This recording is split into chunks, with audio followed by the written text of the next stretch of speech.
Hey guys, I am so excited to be back. Due to illness and then a vacation, I was out for about 2 weeks. I know I just posted the beginning of Genesis 14, and that was actually done a little bit before. So my voice is back to normal, whatever that is. So let's keep going with chapter 14 in Genesis. I believe we stopped on verse 13, and I'm going to start with 13 as well. And one who had escaped came and informed Abram the Hebrew, for he dwelt by the terebinth tree of Mamre the Amorite, brother of Eshcol and brother of Aner, and they had a covenant with Abram. Okay, that's where we ended, but let's pick up here again. You know, this is the first time we see the word Hebrew listed. Abraham the Hebrew. And you notice it says that Mamre is an Amorite. Well, if you go back and look at chapter 14, verse 7, it says that after they went into the Amalekite area, it says, and also the Amorite who dwelt in the area. So they also took out the Amorites. Well, realize this person who escapes, we don't know who it is. I wonder if it's one of Lot's guys. If it's someone who lived with Lot and knew that when Lot was taken and all of Lot's goods, they knew who to go to. Go to Abram. All right. So I don't know this, but it would be interesting if this is one of his. You know, they also sometimes will kill everybody, take everybody, and leave that one person to be the one that goes and spreads the word of what happened. They want to make sure the story gets out. It's also possible that this person was allowed to escape because, again, he goes to Abram because he's got to tell about what happened to Lot. But there with Abram is an Amorite who also is going to find out that some of his people were killed by these same four kings. So they go together. The fact that the Hebrew, he's called a Hebrew, and I think we talked about this before in chapter 10 of Genesis, that comes from the line of Eber. We don't really know exactly why. Some say Hebrew means to cross over. When you look it up in the Strong's Concordance, it actually means the region beyond, one who is from beyond, which that's a great definition of Abram here, because he actually, remember, came from Ur Chaldee, and then he moved up to, to Haran, and now he's coming down. So he actually is from a region from beyond. So anyway, here we have, again, the first title of Hebrew. And I love it that while we'll see again with Joseph being called a Hebrew, they're understanding who he is. And that's from the Shem line, right? Shemite. We're going to see, that we see it linked with Abram the very first time. I don't know. I just love that because the Hebrews, those who walk according to the Lord, right? Those who walk according to the word. All right. So let's go down. Notice also that since they have a covenant, we talked about that in the last one, that means that they defend each other. When two countries have an alliance, when one is attacked, the other country is to come to their defense. They fight together. We literally have that happening as well. Not only were both of their families and people attacked, we also have where they're working together. So they go in covenant. And we know from chapter 14, verse 24, we see that everyone that Abram's living with, as far as these gentlemen and in covenant with, that they also go and fight. All right, so let's go look at the next verse, 14. And when Abram heard that his brother was taken captive, he armed his 318 trained servants who were born in his own house, and went in to pursue as far as Dan. Now let's talk about this. These are not all the people that live with him, but 318 who were born in his house and trained. Trained how? Trained for battle. I would also suggest trained in how to walk in the way of the Lord. Because if they're in Abram's household, they have to be walking the way he walked. It might be from Genesis 12, when, remember, he leaves with people people he collected, people that he's taken. I would say taken maybe from his father's house, and here's why. If we have 318 men who have been born, are old enough to have been trained, and are going out to fight, well, if Abram left at age 75, we have in the beginning of chapter 12, and we know that his first son is going to be born at 86 years old, and that is Ishmael. Well, that only leaves 11 years in between. So all these events between chapter 13, 14, and 15 have to be within that 11 years. Well, if they were born in his house once he left Haran, that makes them at max, all of them born that first year, and they're only 11 years old. That's not right. So what this tells us is one of two things. Either Abram started building his own house before he even left Chaldean. He was building a house there. Or second, he took some from his father's house who chose to go with him when he left. Either of those could work. I find it interesting, if Abram had started building his own household from Chaldean, is that's where these 4 kings that he's fighting are from that area. And it would be interesting if that's where he also has his soldiers from, or his men who were born in his house. And I guess really that would go either way if it came from his father's house and then they departed with him when he left in chapter 12. So again, 318, that's a lot. That's a lot of men that could go. It makes me think of Gideon. The reason why is Gideon had a smaller number. Remember, it kept dwindling down. And with those, they went out and at nighttime, they visually tricked the enemy to make them look like they were much larger. And we kind of had that same tactic working right here.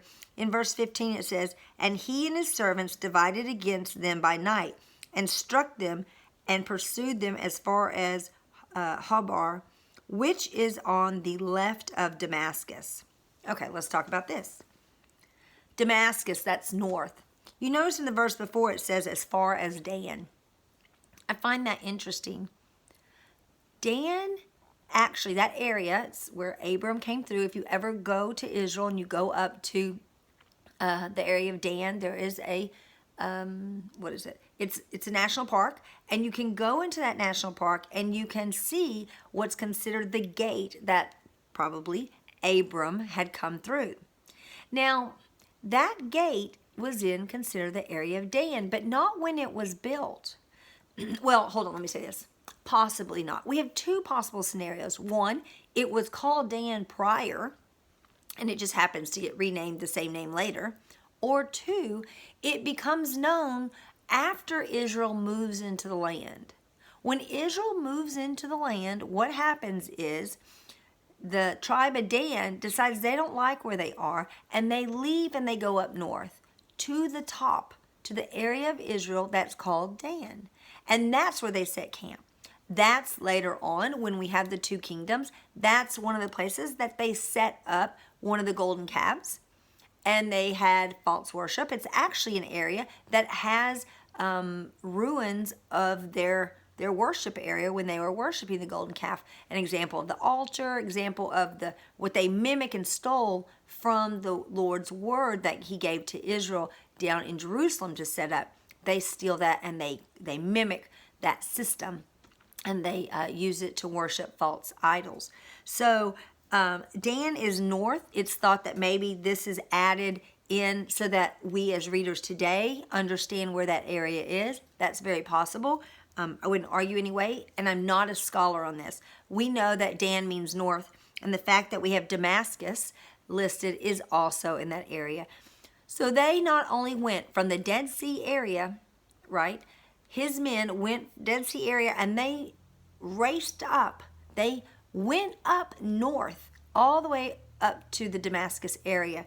Now, where they ended up, like I said, right here on the Habar, I don't know how you say it, Hobah, Hobah. That is on the left side, which would mean that makes it on the coast side of Damascus. So they're running to, I guess, what they consider to be safety, which is interesting though, because that's not the direction that the kings are from. You would think that they would have directly gotten, okay, they're in the area of Jordan, and I'm trying to think of the Dead Sea. You would think that they would take them and run and go directly east because they live east. Just start going over Jordan, over Iraq, and get home. But they don't. They go north. I find that so interesting. I don't know why, but for whatever reason, they go north with all of these people.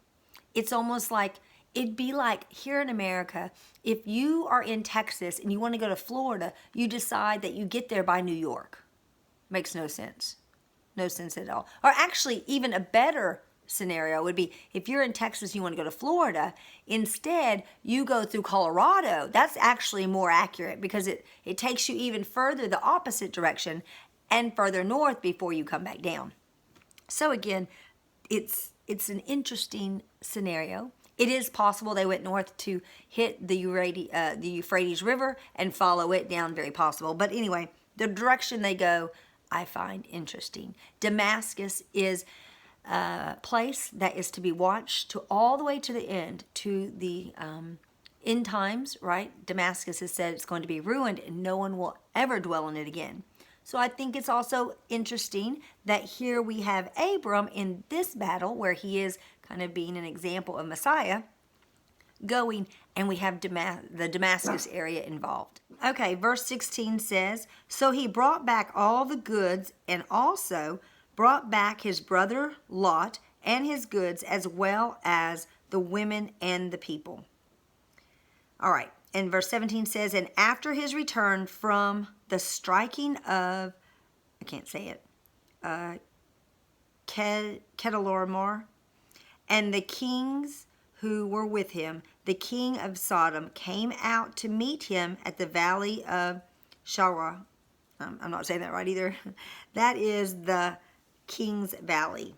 It's much easier to just say the King's Valley because I'm not saying the other word right. Okay, so we have here where now that Abram has gone up there, he and his men and those who are with him, the other Amorites, they go, they get everyone, and they bring him back. I love how both times we have Lot called Abram's brother. We know that the girls, Sarah, we would say, is one of Haran's children. We would suggest that Milky, I'm not saying it right, Sarah and Lot were all the children of Haran. I would suggest that they were all adopted by Terah, Abram's father. And as we said, the two brothers, Nahor and Ahab, they both take one of the women for wives. And then we have Lot, who hangs out with Abram. So Lot's brought back as his brother. Again, it could also just be, same family, so we call them brothers. That's possible too. Just things to think about. I like to kind of go outside the box so we can see a fuller picture and other possibilities. So he's returned. Now let's remember, we've already had some problems here, Sodom and Gomorrah, because they were being ruled. So think about it. When Abram separated and Lot went down to Sodom and Gomorrah area, he went to an area that was being ruled, a city that was being ruled by foreigners from a whole nother country. From afar, they were already under oppression. And yet that's where he chose to be. It doesn't say that he was, just in the area. It says that he went there. It says in chapter 13, verse 12, Abram dwelt in the land of Canaan, and Lot dwelled in the cities of the plain and pitched his tent as far as Sodom. So he goes into the cities. Those cities are all ruled by these 4 kings that they just had a fight with. And here they are being returned. What's interesting is Lot goes back to Sodom and Gomorrah area. He doesn't move. Now, is it possibly his thought was, well, those kings don't have rulership anymore, so let's go. I'm going to move there.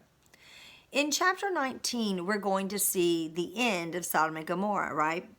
That is about 15 to 20 years from when, 15 to 20 years or so is the difference between these kings being removed and Sodom and Gomorrah just going all the way down. These kings were removed, and now the people of Sodom and Gomorrah are ruling themselves under this king of Sodom. This king of Sodom is going to be interested in the souls, the lives of those who were saved. And it says here that he comes and he meets, okay, after all the fighting's done, and after the king of Babylon area, and of Calamar, I don't know how to say that. So basically it's the king of Persia. So after the king of Persia has been killed, and Abraham is responsible for that, it says after the return of striking, right? So he goes, and Abram is heading down to what we would call Moriah, what we would call, we'll find later, it's called Salem. It's the area, the Valley of the Kings. This is in Israel. This is what we know of as Jerusalem now. And as Abram is going to this Jerusalem area, the king of Sodom comes, Sodom and Gomorrah. He meets him because he is seeking those people. Kind of like we have Nimrod, the hunter of souls. We find that we kind of have that back with Sodom. And here I see a great example of Messiah. We'll end on this. Messiah came to fight for our souls, to free us so that we would have the freedom to choose him or not, to choose life or death. And here we have Abram doing that also for the people of Sodom and Gomorrah, the people of the valley who survived. He's returning them to have the freedom to reign over themselves, to have the freedom to acknowledge the God that Abraham serves.